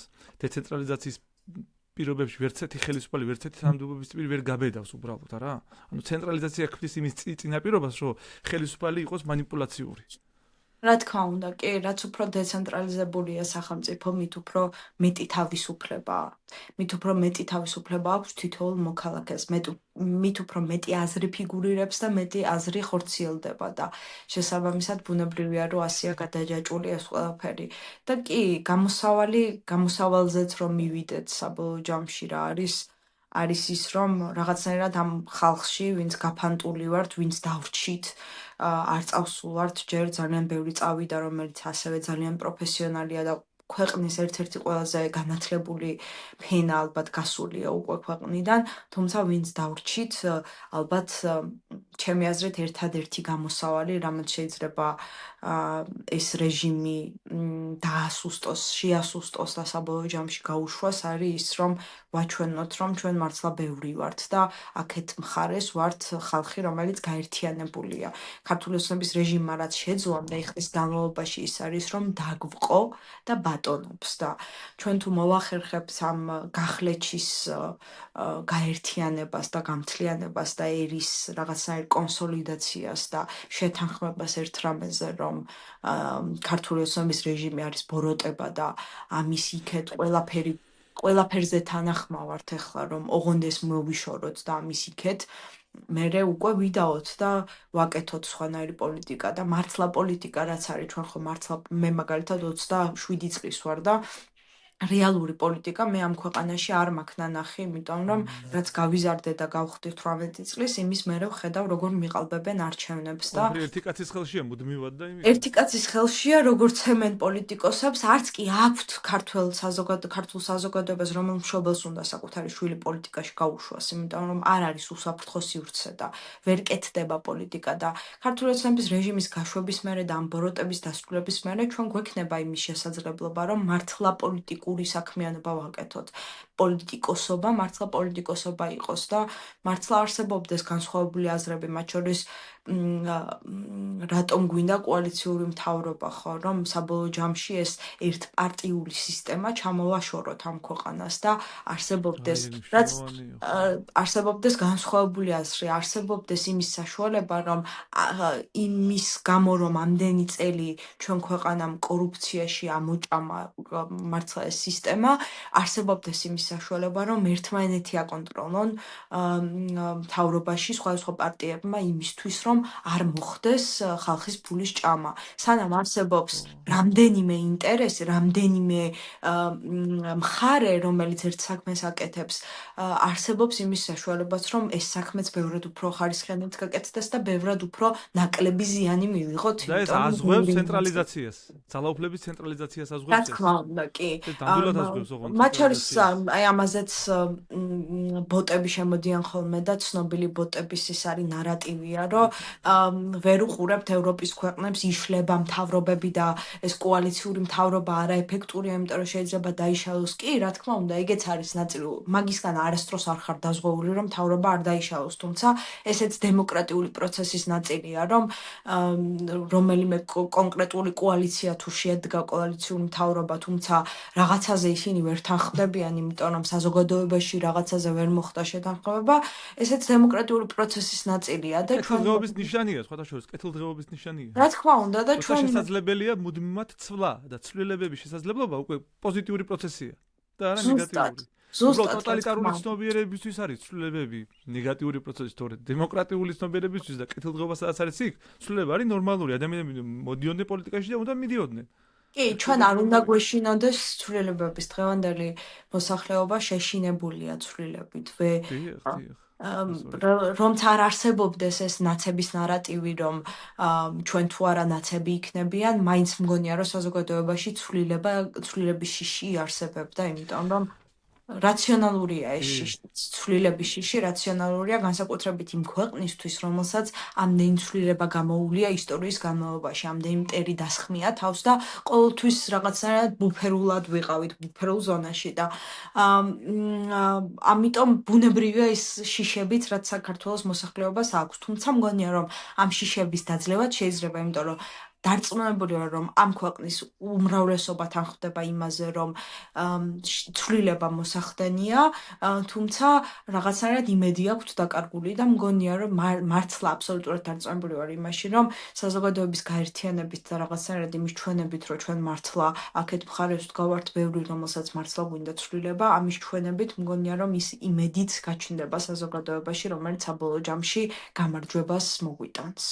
ანუ ეგ რეალურად ეროვნული მასშტაბით ყველა ადამიანს ეხება იმდენად, რამდენადაც ამ ცენტრალური ძალაუფლების რღვევა იმ თავითვე შენ კეთილდღეობას უდრის, სადაც არ უნდა ცხოვრობდე ამ გეოგრაფიაში, არა? ეს მნიშვნელოვანია. და მე კიდევ ერთი კითხვა მაქვს, თქვი კარგად შეხეხ ერთ ემიგრანტების საკითხს. სხვა შორის ემიგრაციის ზრდაც ემიგრანტების ესეთი წუხილი ხო იმასთან დაკავშირებით საქართველოში ვერ ჩამოდიან იმ უზარმაზარი განსხვავებების გამო, რომელიც იმ ქვეყანას შორის რომელშიც ისინი არიან და ამ ქვეყანას შორის არსებობს. ესეც ცენტრალიზაციის პრობლემაა, ხო? და იმ პირობებში, როცა ასეთი რა ფაქტობრივი რეალობაა.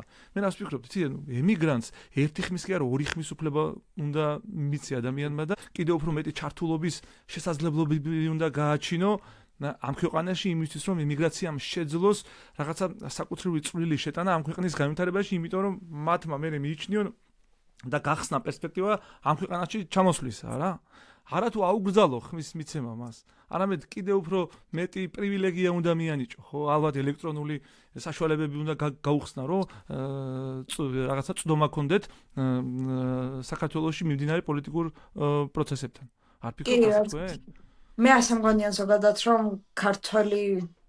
ქართველ ქალებზე დგას პირველ რიგში ემიგრაცია, რომელიც ბევრად უფრო ადრე დაიწყო, ვიდრე დღევანდელი ემიგრაცია, რაც ხდება 90-იანების მერე მასობრივად ქალები მიდიოდნენ სხვადასხვა ქვეყნებში, რომ საკუთარი ოჯახები ერჩინათ და მაშინ ქალებმა გადაარჩინეს ოჯახები 90-იანების მერე იმ კრიზისის წინაშეც ვიდექით და ამას მოყვა მერე მასობრივი გადინება სხვა ოჯახებიდანაც და მათ შორის ერთმანეთს ეხმარებოდნენ ოჯახის წევრები, ნათესავები, ახლობლები მიგრაციაში, იმიტომ რომ მარტივი იყო ერთი რომ მიდიოდა სხვების წასვლა და ეს არის ალბათ დღეს ერთ-ერთი მთავარი შემოსავლის წყარო საქართველოს მოსახლეობისთვის. მე არ ვიცი რომ დავიაროთ ალბათ სახლები და ვკითხოთ, ალბათ 2-დან 1 სახლში მაინც იქნება გასული რომელიმე ოჯახის წევრი ემიგრაციაში. რატომ ის არის საქმე, რატომ მიზეზი რა წასვლის მას ხო არ უხარია? რა თქმა უნდა, კი, რომელ მშობელს უხარია. რომელ შობელს უხარია ის, რომ საკუთარი შვილი აქ დატოვოს. მათ შორის ჩვენ ამ ბოლო პერიოდში სტატისტიკაც ვნახეთ, რომ ბავშვებიც სადღაც 33,000 იყო, მგონი მათი რაოდენობა, ვინც სკოლა დატოვა და მიგრაციაში წავიდა სხვა ქვეყანაში. ბავშვებიანათაც კი მიდიან უკვე, იმიტომ რომ იმდანად უპერსპექტივობა და უიმედობაა ყველა რეგიონში და თბილისშიც მათ შორის, რომ ურჩევნიათ, რომ უკვე დატოვან ქვეყანა. ეს არ ნიშნავს იმას, რომ ეს ადამიანები სამუდამოდ მიდიან, ალბათ ვინც პატარა ბავშვით მიდის, იმის რისკი უფრო არსებობს, რომ ისინი დარჩებიან სხვა ქვეყანაში და მე ამის წინააღმდეგიც არ ვარ, იმიტომ რომ ბუნებრივად კოსმოპოლიტი ადამიანი ვარ, თუმცა უნდა გავიაზროთ ის, რომ კი, მართლა ამ ადამიანებზე ვდგავართ ჩვენ. მაგრამ ეს ადამიანები რას ეძებენ? ეკონომიკურ კეთილდღეობას, კარგ განათლებას, კარგ ჯანდაცვას და შესაბამისად ამ მოთხოვნებისა ისინი ვერ კმაყოფილდებიან, ხო და ანალოგიურად ჩვენც რა, ანუ ყველა ადამიანი ფიქრობს იმაზე, როგორ შეიქმნას უკეთესი გარემო და მათი წასვლა განპირობებულია არა უსიყვარულობით, არამედ იძულებით, ხო? თორე სიყვარული ყველა ქართველს თან და რა თქმა უნდა, მე არ მინახავს ისეთი ადამიანი ემიგრაციაში წასული, რომელიც აქაც კარგად ცხოვრობდა და ისე წავიდა. აქ ვინც კარგად ცხოვრობს, არ წავა, დარწმუნებული ვარ, მაგრამ მიდიან, იმიტომ რომ რა თქმა უნდა, ბევრად უფრო მეტი შესაძლებლობა არსებობს, ბევრად უფრო მეტი შემოსავალი აქვს და ბევრად უფრო მათ შორის რამდენი ადამიანია, რომელიც მხოლოდ და მხოლოდ ჯანდაცვის გამოა წასული, იმის გამო, რომ იქ მკურნალობა მიიღოს, იმიტომ რომ აქ ფიზიკურად არ არსებობს იმის რესურსი, რომ კონკრეტულად ონკოპაციენტებს ან რამე მსგავსი დაავადებით ადამიანებს უმკურნალონ. უკეთესი ხარისხის, უკეთესი შესაძლებლობების გამოდადიან ეს ადამიანები, გადიან ქვეყნიდან. თუმცა მნიშვნელოვანია ის ფაქტორი, რომ ეს სწორედ ეს ადამიანები არიან შემდგომში ის ადამიანები, ვინც ქართულ ეკონომიკას აშენებენ. ასე რომ ვთქვათ, შესაბამისად, რა თქმა უნდა, მათი წვლილი უნდა იყოს ყველაზე მნიშვნელოვანი ქართულ პოლიტიკაში და პირიქით ქართული მთავრობა იმას უნდა ფიქრობდეს, როგორ შევქმნათ ისეთი სისტემა, რომ ამდენი ადამიანი, რომელიც გადინებულია, იქნებ დაბრუნდნენ და იქნებ პროფესიონალები დავაბრუნოთ სხვადასხვა ჩართულობა პოლიტიკურ პროცესში, ხო, ამის უზრუნველყოფას მნიშვნელოვანია, მათი ჩართულობის უზრუნველყოფა არის ერთ-ერთი მთავარი ამოცანა ალბათ ყველა ქართველის, ხო? ჩართულობა, მათი ჩართულობა და აქტიური მუშაობა იმისთვის, რომ მათმა რაც შეიძლება მეტმა ადამიანმა გამოხატოს საკუთარი პოზიცია საქართველოს პოლიტიკის შესახებ, ეს ბუნებრივად უნდა ხდებოდეს, ხო? რა თქმა უნდა, სულ ასეც იყო ალბათ და სწორედ ამის გამო ჩვენ რასაც ვხედავთ ახლა ქართული ოცნება კრძალავს იმ სფეროებს, იმ აქტივებს და იმ კონკრეტულ აქტებს, რომელიც ქართული ოცნების წინააღმდეგ არის და რომელიც ღიად გამოხატავს ქართული ოცნების წინააღმდეგ დაპირისპირებას და მათ შორის ემიგრაციაში წასული ადამიანების უმრავლესობა, რა თქმა უნდა, არის ანტიქოცური განწყობის, იმიტომ რომ მათ სწორედ ამ მთავრობის უეფექტურობის გამო დატოვეს ქვეყანა და ყველა უბანი, რაც არსებობდა ემიგრაციაში მცხოვრები ქართველებისთვის, რომელიც ასევე ძალიან კატასტროფა იყო, რაც 2024 წელს ხდებოდა, იმიტომ რომ ემიგრაციის უმრავლესობას არც კი მიცეს იმის საშუალება, რომ ხმა მიეცათ მათ, იმიტომ რომ გახსნეს უბნები მხოლოდ რამოდენიმე ქალაქში და მაგალითად ამერიკის შეერთებულ შტატებში, სადაც ძალიან ბევრი ქართველია წასული, სულ იყო ორი თუ ერთი უბანი იყო სულ ნიუ-იორკში და შეძრობის დაგვარად ძალიან რთული იყო სხვა შტატებში მცხოვრები ადამიანებისთვის წასულიყვნენ ერთ კონკრეტულ ლოკაციაზე და იქ მიეცათ ხმა. ამის მიუხედავად ქართველი ემიგრანტები წერდნენ დაახლოებით 500 კაცის არსებობა საკმარისი უნდა ყოფილიყო იმისთვის, რომ მათ ქალაქში გაიხსნათ უბნები და ძალიან ბევრმა დაწერა, ძალიან ბევრმა 500-მა კაცმა მოაწერა ხელი ამას, რომ ჩვენ ვართ ბევრი ამ ქალაქში ქართველები და გთხოვთ გაგვიხსენით უბანი და არც კი გაუხსნეს ამ ადამიანებს უბანი.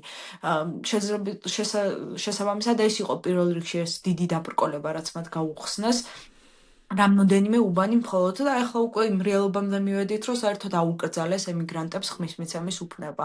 რაც არ არის გასაკვირი, იმიტომ რომ ემიგრანტები სწორედ ის ადამიანები არიან, რომლებიც აქტიურად გამოხატავდნენ პროტესტს ქართული ოცნების წინააღმდეგ. მათი ის აქტიც, რომ ისინი წასულები არიან, იმას ნიშნავს, რომ ამ მთავრობის იმედი მათ აღარ გააჩნიათ. პირიქით, ანუ ხელისუფალი თუ ხარ მიმღები უნდა იყო ასეთი კრიტიკის, ხო? ეგ არის მნიშვნელოვანი ამბავი, ხო? შენ თუ ასეთი კრიტიკის მიმღები არ ხარ, მაშინ ეს ხელისუფლებაზე ამბიცია ცოტა არ იყოს გუნურია, ცოტა არ იყოს უცნაურია, ხო? შენ უნივერსალობაზე თუ არ ფიქრობ, იმთავითვე არ ხარ ხელისუფალი, ხო? რა მნიშვნელობა აქვს შენი მოქალაქე აქ თუ შენი ქვეყნის გარეთ ის შენი მოქალაქეა და ვალდებულება გაქვს მისი მონაწილეობის უზრუნველყოფა, უზრუნველყო, რა? რა თქმა უნდა.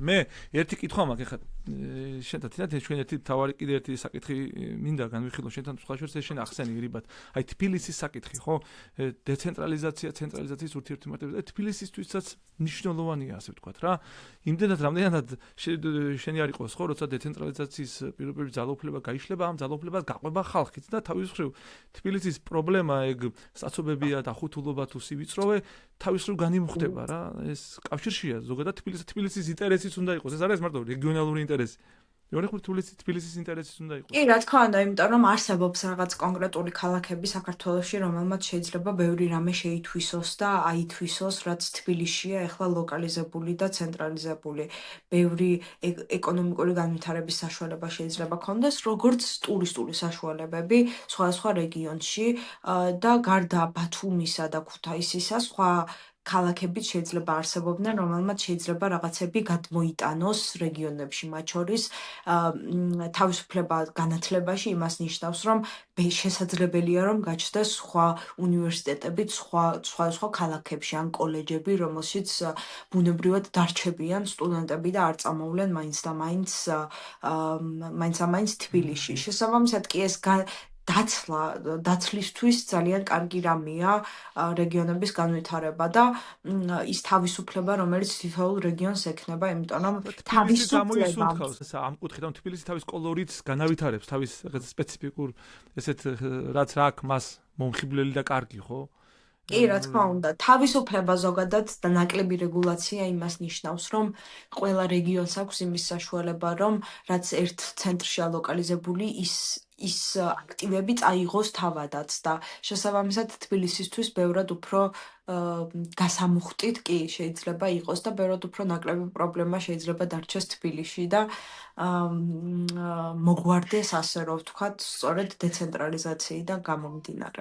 ხო, თბილისი არის ეკონომიკური მიზიდულობის ცენტრი, განათლების მიზიდულობის ცენტრი, ჯანდაცვის მიზიდულობის ცენტრი, ხო და როგორც ახლა ჩვენ წინასაუბრებში ვთქვით ანუ ამის განმუხტვა სინამდვილეში განზიდავს ამ ხალხსაც და ეს ახუთულობა მან აღარ იქნება ხომ მე და ეს მნიშვნელოვანი ამბავია დეცენტრალიზაციის გააზრების კუთხით ხო ეს არ არის მარტო ფოთის პრობლემა ან ხაშურის პრობლემა ეს თბილისის პრობლემაც არის და თბილისის ამაზე უნდა ფიქრობდეს ხო კი რა თქმა უნდა და მათ შორის თბილისის დეცენტრალიზაციაც ალბათ საჭიროა თითოეული მაგალითად გლდანი იმხელა რომ საკუთარი ან ჩვეულებრივი ქალაქია გლდანი განსხვავებული რეალობა უდგას გლდანს განსხვავებული ეკონომიკა აქვს სხვანაირად მოქმედებს ვიდრე ვაკე ვიდრე საბურთალო შესაბამისად მსგავსი დეცენტრალიზაციაც რომ არსებობდეს სინამდვილეში ესეც ბევრად განავითარებდა თვითონ თბილისსაც ასე რომ ვთქვათ ხო და ეგ ასე ვთქვათ, პირღია თემები ხო განაშენიანების ქაოსები და რაღაცა. ესეც შეწყდებოდა იქ და ეს განაშენება გაიშლებოდა მთელ საქართველოში, ასე ვთქვათ და კარგ შედეგებამდე მივიდოდით ხო ამ კუთხით და ხო რა მე მგონი თუ კიდე დაგჭირ რამე სათქმელი არა, მგონი მთლიანად ამოვწურათ. ერთადერთი იმას ვიტყვი, რომ მნიშვნელოვანია პირველ რიგში, რასაც აკეთებთ, მგონია რომ იმ ეპოქაში და იმ პერიოდში, როცა თავისუფალი მედია ფაქტობრივად აღარ არსებობს და ყველანაირად დარეგულირებულია, ჯერჯერობით YouTube არის ისეთი სივრცე და სოციალური ქსელები, სადაც რაღაცა ტიპის თავისუფლებები შეგვჭა, სადაც თავისუფლად შეგვიძლია ვილაპარაკოთ ისე, რომ სახელმწიფოს რეგულაციები არ შეგვეხება. სამწუხაროდ დღევანდელ მედიას ეხება გარკვეული რეგულაციები. შესაბამისად, ძალიან კარგია, რომ ასეთ საქმეს აკეთებთ. დეცენტრალიზაცია განსაკუთრებით მგონია, რომ მნიშვნელოვანი თემაა და მგონია, რომ თითოეულმა რეგიონმა ძალიან კარგად უნდა გაიაზროს ეს, იმიტომ რომ ამას ესეთ მინიმალურ რაღაცებს, როგორც კი იაზრებს მოქალაქე, ვის წინაშია, ვინ არის მის წინაშე ვალდებული, ვის უხდის გადასახადებს, როგორ მუშაობს ბიუჯეტი, როგორ მუშაობს ცენტრალიზებული თუ დეცენტრალიზებული მთავრობები, ამის გააზრება მიგვიყვანს იქამდე, რომ ვეღარასდროს ვეღარავინ გახდება ჩვენ ქვეყანაში ბიძინა ივანიშვილი და ვეღარასდროს ვეღარავინ ჩაიგდებს ერთპიროვნულად ძალაუფლებას ხელში და რაც უფრო მეტი ცოდნა გვაქვს ამისი, მით უფრო კარგად გავიაზრებთ იმას, როგორ უნდა ვებრძოლოთ ასეთ სისტემებს, სადაც ცენტრალიზებულია ყველაფერი, რადგან ძალიან კარგად უნდა გვესმოდეს ის, რომ დეცენტრალიზაცია და ზოგადად მეტი თავისუფლება მოქალაქეს, ნაკლები მთავრობა და მეტი მოქალაქის თავისუფლება არის წარმატების გარანტი აუცილებლად და ესეთი გეოგრაფიული მდგომარეობა გვაქვს, რომ ამ მოცემულობით თუ რამე არ დაემართა რუსეთს და არ ჩამოიშალა ყველაფერი, ყოველთვის იარსებებს რუსეთი ჩვენ მეზობლად და თუ ამ მონაცემებით შევხედავთ და ასე გაგრძელდა რუსეთის პოლიტიკა, შესაძლებელია ყოველთვის იყოს დამპყრობელი, არც ეს არ უნდა გამოვრიცხოთ. შესაბამისად, ჩვენი მიზანი, როგორც ქვეყნის, პირველ რიგში უნდა იყოს ის, რომ რაც შეიძლება მარტივად მოვახერხოთ უსაფრთხოების გარანტიების მიღება და წარმატების მიღწევა და წარმატების მიღწევას პირველ რიგში შევძლებთ დემოკრატიული სახელმწიფოთი, რომელიც შემდგომში მოგვიტანს უსაფრთხოებას. მათ შორის უსაფრთხოების დეცენტრალიზაციაზეც არ გვისაუბრია და ძალიან მნიშვნელოვანი თემა მგონია, ეგეც უბრალოდ ძალიან დიდი თემაა და შეგვიძლია რომ შემდეგისთვის გადავდოთ, იმიტომ რომ მართლა დიდი თემაა და საჭირო ბოროტო საკითხია ესეც, იმიტომ რომ თავდაცვის ნაწილია ჩვენი. ძალიან დიდი მადლობა თქვენ. მადლობა თქვენ, თინათინ, ასეთ საინტერესო საუბრისთვის და მადლობა ჩვენს მაყურებელს, დამემშვიდობები მას და დაგემშვიდობები შენ.